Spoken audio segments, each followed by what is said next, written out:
I was at a restaurant I had no business being in, wearing a dress I bought 3 years ago, sitting next to a man whose name was on half the buildings on Michigan Avenue, and I had no idea. I just thought he was quiet, a little sad, and surprisingly easy to talk to. By the time my best friend kicked me under the table and mouthed his name with her eyes wide open, it was already too late. Not for him. For me. Welcome to our channel, where we bring you emotional stories that stay with you. If you're new here, hit subscribe and the notification bell so you never miss a story. And if you're returning, thank you. Your support means everything. Now, stay until the end, drop a comment with your thoughts, and let's begin. My name is Camille Robinson. I am 33 years old. I teach 11th grade English at Westinghouse College Prep on the west side of Chicago, and I have never in my life spent $200 on a single meal until my best friend Tasha decided that for her 34th birthday, we were going to revel. Capital R, no explanation needed if you know Chicago.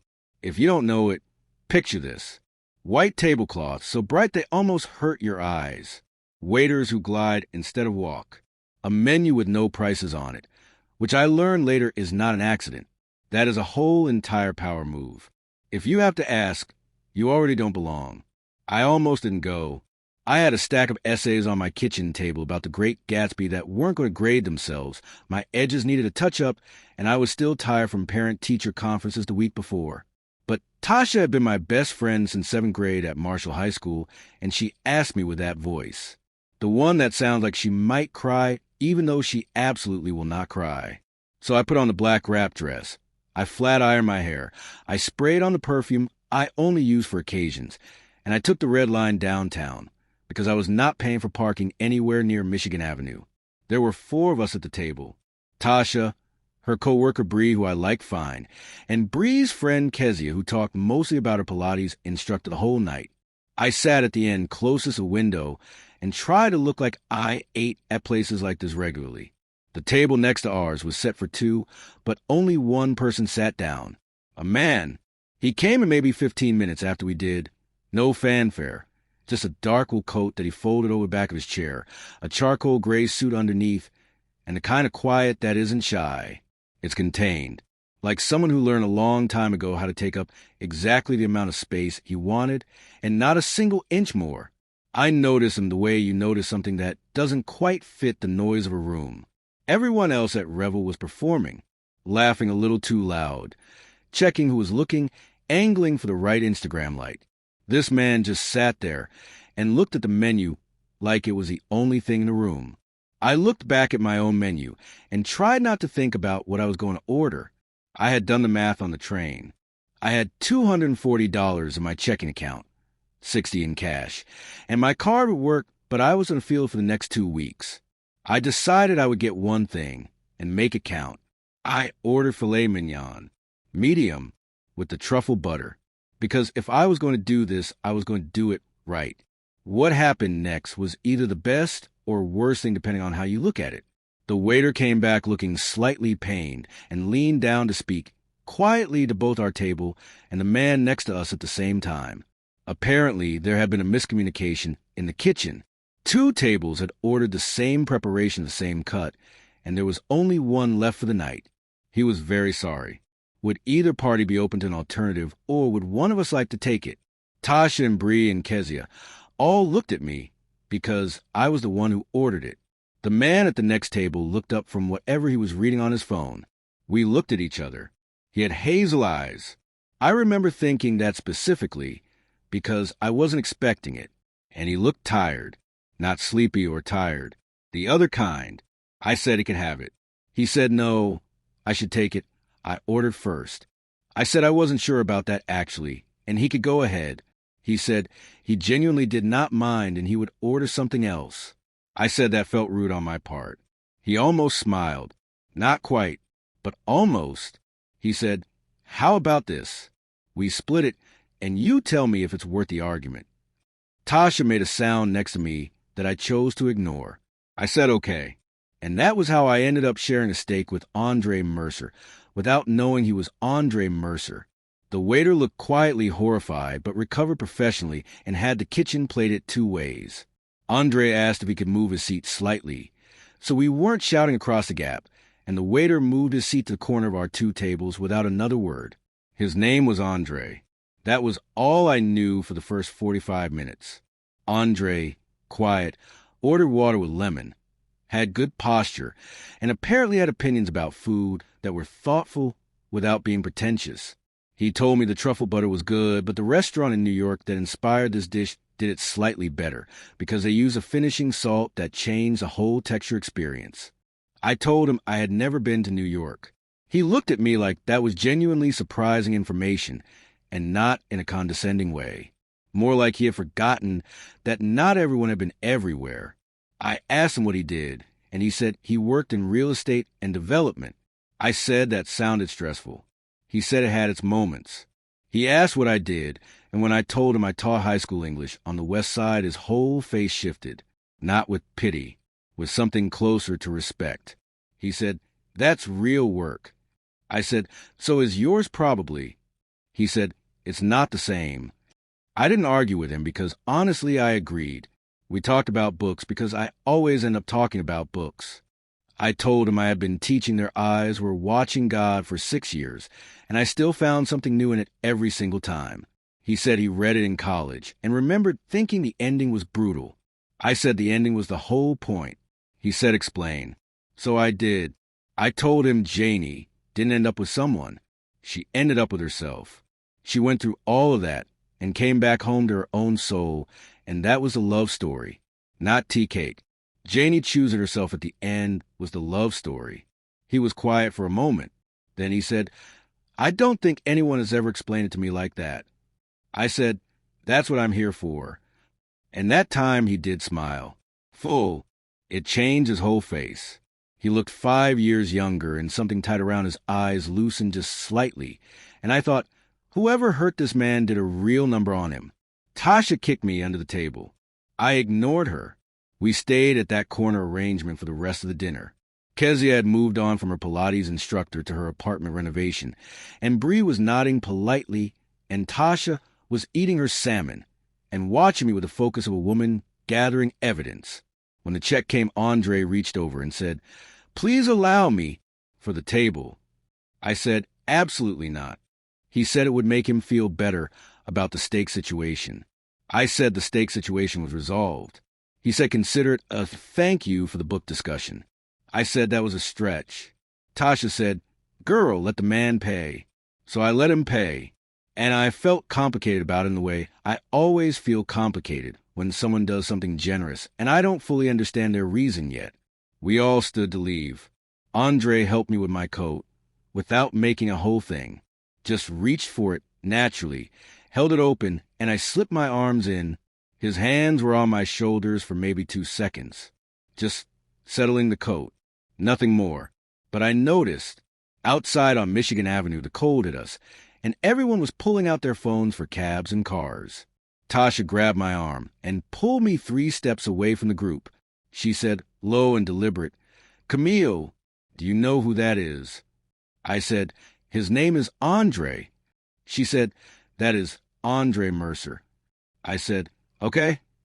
She said, "Camille, the Mercer Group, the buildings. He literally owns this block." I turned and looked back at him. He was standing at the curb, coat on now, looking at his phone with that same contained quiet. Just a man, just tired eyes and a real smile and an opinion about finishing salt. I turned back to Tasha. I said, "He seemed lonely." She stared at me. I said, "I'm just saying." His car pulled up, a black SUV, no drama. He glanced over before he got in and found me in the small group, still standing on the sidewalk. He nodded once. I nodded back. And that should have been the end of it. If you're feeling this story, hype it so others can find it. Comment where you're watching from. Now, back to the story. Part 2. It was not the end of it. 3 days later, I was in my classroom during my prep period eating a container of leftover shrimp and grits my mama had sent home with me after Sunday dinner, grading essays about the green light in Gatsby, when my phone buzzed with a number I didn't recognize. The text said, "This is Andre, from Revel. I got your number from the restaurant. I hope that's not alarming." I asked if they had a contact for the teacher, who explained Zora Neale Hurston to me, and apparently I was memorable enough that someone at the front remembered your friend made a reservation. I apologize if this is strange. I just wanted to say the conversation stayed with me. I read it twice. Then I read it a third time. Then I texted Tasha a screenshot, and she called me in 11 seconds flat. She said, "A billionaire tracked you down through a restaurant reservation to tell you the conversation stayed with him." I said, "When you say it like that, it sounds like a lot." She said, "Camille, it is a lot. That is a man who is used to getting what he wants, and what he apparently wants is to keep talking to you." I said, "He probably just wants to finish the book argument." She said, "There was no argument. You won." She was right. I texted him back anyway. I said, no, it wasn't strange, and I appreciate him reaching out, and yes, the conversation had stayed with me too. He replied within a minute. We texted back and forth for the rest of my prep period, and I graded exactly 0 essays. He was funny in a dry way. The kind of funny where you almost miss it if you're not paying attention. He sent me a quote from Their Eyes Were Watching God that he had apparently gone back, and looked up and said he thought I would appreciate it. I did. I told him my students would appreciate it more, because they were 16 and still believed love could save you, and I was 33 and knew better. He said that was the saddest thing he had heard all week. I said he needed to get out more if that was his bar for sad. He said, "Have dinner with me Friday." I put my phone down on my desk and looked at the stack of Gatsby essays. Then I picked it back up and said, okay. I told myself it was just dinner. 2 people continuing a conversation. I told myself it didn't mean anything that my hands were slightly unsteady when I was getting ready Friday evening, or that I changed my earrings 4 times, or that I looked up the Mercer group online and then immediately closed the tab, because I didn't want to know how big it was before I sat across from him again. He picked me up. I told him he didn't have to, and he said he wanted to. The same black SUV pulled up in front of my building in Bronzeville right on time, and he was in the back seat. And he got out when he saw me coming down the steps, which nobody does anymore, and I thought, Tasha is never going to let me live this down. He took me to a small place in the West Loop. Nothing like Revel, with tables, low lighting, a menu with actual prices on it, a jazz trio in the corner playing something slow and familiar. I relaxed immediately, and I think he saw that because something in him relaxed too. I said, "This is not what I expected." He said, "What did you expect?" I said, "Something with a sommelier and no prices." He said, "We can do that if you want." I said, "I really don't." He smiled. "Good. Me either." We ordered. He got the oxtails. I got the catfish because the menu said it was fried the old way, and that meant something to me. We split a piece of sweet potato pie at the end and argued about whether it was as good as homemade. He said yes. I said nothing from a restaurant is ever as good as homemade, and that was not an insult to the restaurant. It was just a fact of life. He said, "My mother would agree with you." I asked about his mother. His whole face did the thing again where it softened. He said she was in her 60s now. Still lived in Bronzeville, actually, not far from me. Still made Sunday dinner every week, even though it was just her and his aunt most of the time. He said she made oxtails over white rice with a pot of greens and cornbread, and it was the one meal in the world that could make him feel like nothing bad had ever happened. I said, "What bad things have happened?" He looked at me for a moment, not defensive, just measuring something. Then he told me about Dominique. Not everything, not that night, but enough. He told me he had been engaged 3 years ago to a woman he had known for 6 years. He thought they wanted the same things. He thought they were building something real. What he found out publicly, in a way that made every gossip column in Chicago run with it for a week, was that she had been with his former business partner for most of their relationship. Not a brief thing, a sustained, deliberate thing. And the reason it became public was because his partner decided to use it as leverage in a business dispute, and the whole thing came out in a way that was designed to humiliate him. He said it quietly. No performance of pain. Just facts arranged in a row. I said, "I'm sorry that happened to you." He said, "It was 3 years ago." I said, "Time doesn't really have a fixed relationship with hurt." He was quiet for a moment. Then he said, "No, I guess it doesn't." The jazz trio moved into something slower. A couple near us got up to dance in the small space between tables, just swaying really, not caring who saw. I watched them for a second, and when I looked back, Andre was watching me watch them. He said, "Can I ask you something?" I said yes. He said, "When I told you who I was, or when your friend told you, you didn't change." I said, "Change how?" He said, "Most people change. Something shifts. The way they talk, what they ask about, how much they laugh. You just kept eating and arguing about Zora Neale Hurston." I said, "I don't know what to do with who you are on paper. I only know how to deal with who you actually are sitting in front of me." He looked at me for a long time. He said, "That might be the most valuable thing anyone has said to me in years." I said, "See, that's the sad bar problem again. We really need to work on your baseline." He laughed, really laughed, the kind that surprised him. He put his hand over his mouth briefly, like he was slightly embarrassed by it, and I thought, there he is. There's the actual person underneath, all that contained quiet. We stayed until the jazz trio packed up. The restaurant was nearly empty when we finally left. Outside, the night was cold and clear the way Chicago gets in late fall, when the wind hasn't fully made up its mind yet. He walked me to the car, and we stood on the sidewalk for a moment before getting in. I said, "You don't have to keep feeding me, you know. I'm a perfectly fine conversationalist over the phone." He said, "I know. I just like seeing your face when you're about to make a point." I didn't have an answer for that, so I got in the car. He walked me to my door when we got back to Bronzeville. I didn't invite him in, and he didn't try. He just stood at the bottom of my steps and said he had a good night, and he meant it. I said I had a good night too, and I meant it too. He said, "I'd like to do this again." I said, "You know where I live apparently." He smiled. "I'll text first this time." He did. He texted the next morning before I was even fully awake. Just a quote, a different one from the book.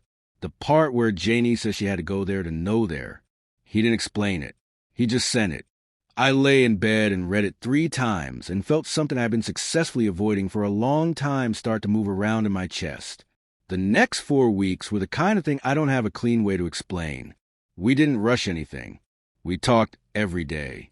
He came to a bookstore event I was taking my students to on a Saturday, just showed up in the back of the room in jeans and a jacket, looking completely regular, and sat through a full hour of 16-year-olds asking author questions about writing.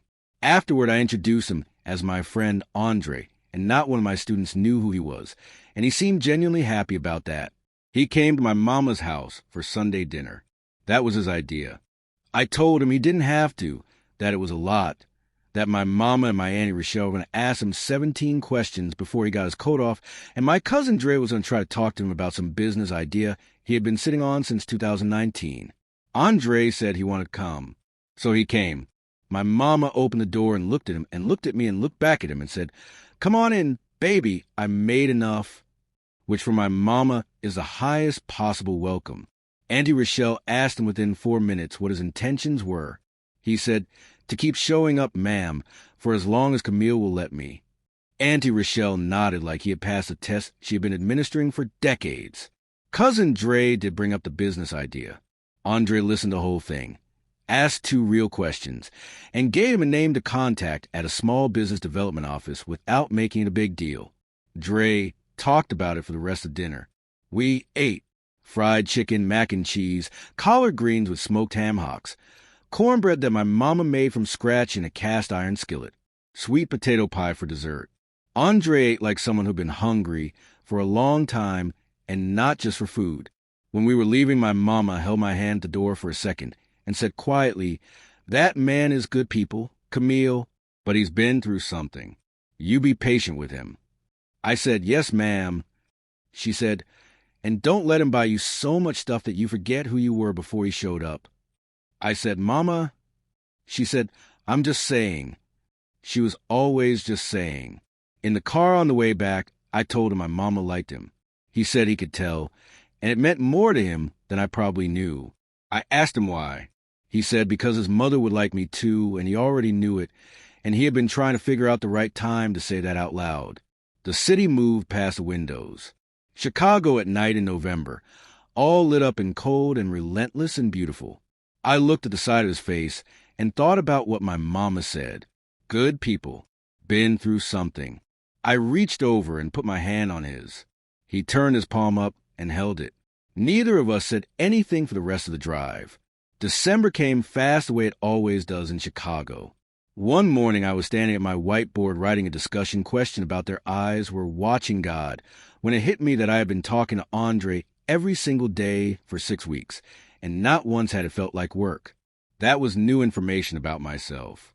I had been in a relationship in my late 20s with a man named Broderick who was handsome and charming, and exhausting in the specific way that charming people often are. Everything with Broderick required energy I didn't have. Every conversation was a negotiation. Every good stretch was followed by something that made me question my own memory of events. Andre was nothing like that. He was steady, not boring. Steady. There's a difference, and I did not fully appreciate that difference until I was standing at my whiteboard in room 214, realizing that I had not once felt tired after talking to him. He called me that evening while I was grading and said he wanted to show me something Friday night. He said, dress warm. I said that was not enough information. He said, trust me. I said that was even less information. He said, Camille. I said, fine. Friday, he picked me up at 7. I wore my good coat, the camel one I saved up for 2 winters ago, and wool gloves and the scarf my mama knitted me that I usually considered too homemade looking for certain occasions, but had recently stopped caring about. Andre was in a long black coat and looked like someone had specifically designed him to stand in front of Chicago's skyline.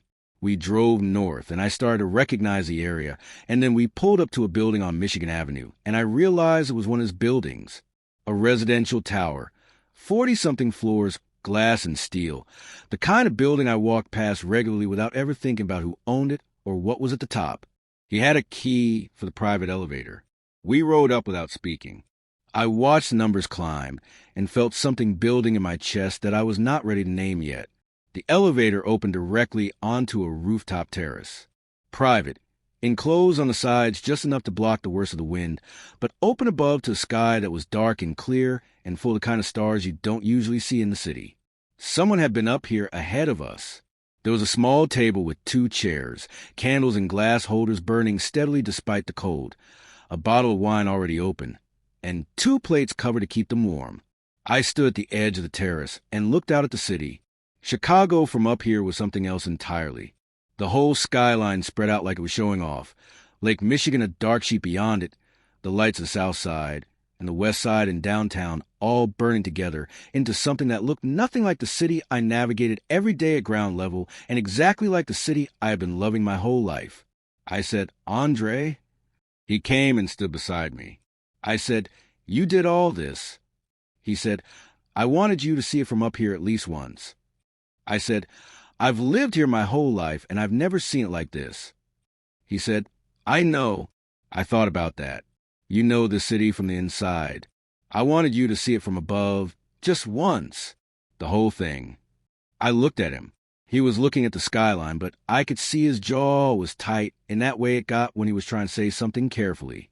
I said, what's going on with you right now? He was quiet for a moment. Then he turned and looked at me and said, I need to tell you something, and I don't want to say it wrong. I waited. He said, after Dominique, after everything that happened. I shut something off. Not on purpose exactly. More like it happened, and I let it happen because it was easier than the alternative. I went through days like they were tasks on a list. I built things. I closed deals. I showed up to dinners and events, and I was functional. I was completely functional and completely empty, and I had made my peace with that. He paused. He said, and then you wouldn't let me have the steak. I laughed before I could stop myself. He smiled. The real one. He said, I'm serious. I sat down at that table, and I was already somewhere else in my head. And then this woman next to me is telling me she feels bad taking the Lacelet, and I thought, who does that? Who actually feels bad about that? And then you started talking, and I could not stop listening. Not because of what you were saying necessarily, although that was a lot too, but because of how you were saying it. Like everything mattered. Like the book and the food and the argument and the random man next to you all deserved your full attention. He looked at me steadily. He said, I had forgotten what it felt like to be around someone who was fully present. I had forgotten what it felt like to want to keep talking to someone.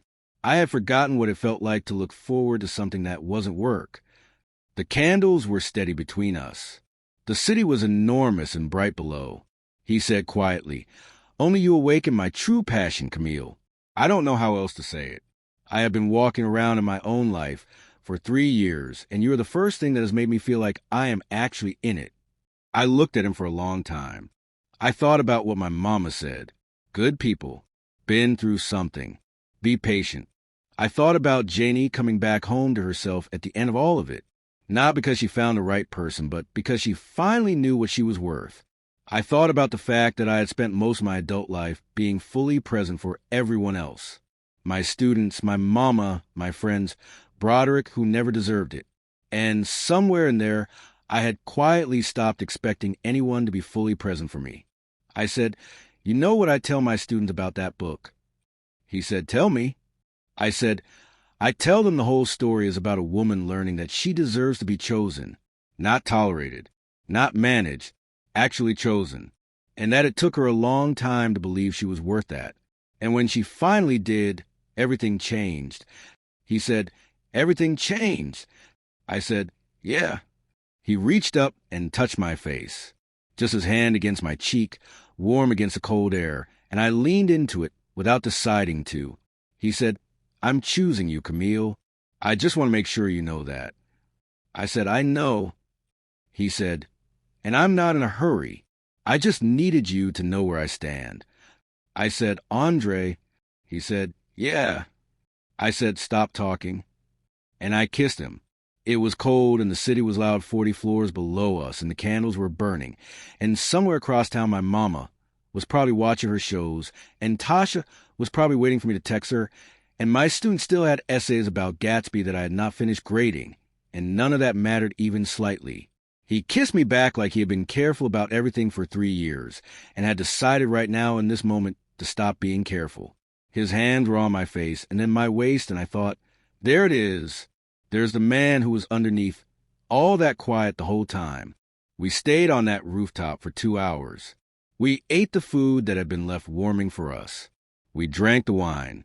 We talked about his mother and my mama, and whether we thought Chicago winters built character or just caused suffering. He said both. I said he wasn't wrong. We watched the city below us do what Chicago does, move and burn and refuse to stop. When we finally went back down, I felt different. Not in a dramatic way. In the quiet way that real things feel. Like something had settled into its right place. 3 months later. Andre's mother's name was Gloria, and she made oxtails that made me want to sit down and be quiet for a full minute out of respect. She pulled me into the kitchen within 20 minutes of meeting me and showed me how she prepared her greens. And I knew then that she had already made a decision about me, because you don't show someone your greens unless you've decided they belong. She told me later, when Andre was in the other room with his uncle, that she had been praying for someone to bring her son back to himself.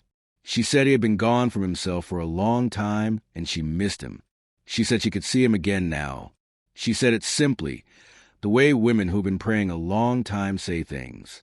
Not dramatic, just true. I thought about the man at the table next to mine, who looked tired in a way that had nothing to do with sleep. I thought about how he almost smiled before he actually did. I thought about 40 floors up and the whole city below us, and his hand on my face. I said, He came back on his own. I was just there. She looked at me with the eyes of a woman who had raised a son and watched him nearly disappear into his own success and loneliness, and said, Baby! Sometimes being there is everything. I didn't argue with her. I was learning when not to argue. What would you rate the story? Drop 0 to 10 in the comments right now. If this story moved you, hit subscribe for more emotional journeys every day. And if it truly touched your heart, consider leaving a super thanks. Your support helps us create more stories like this. Every contribution, big or small, means the world. Ready for the next story? It's even more dramatic than this one. Click now. Thank you for being part of this journey.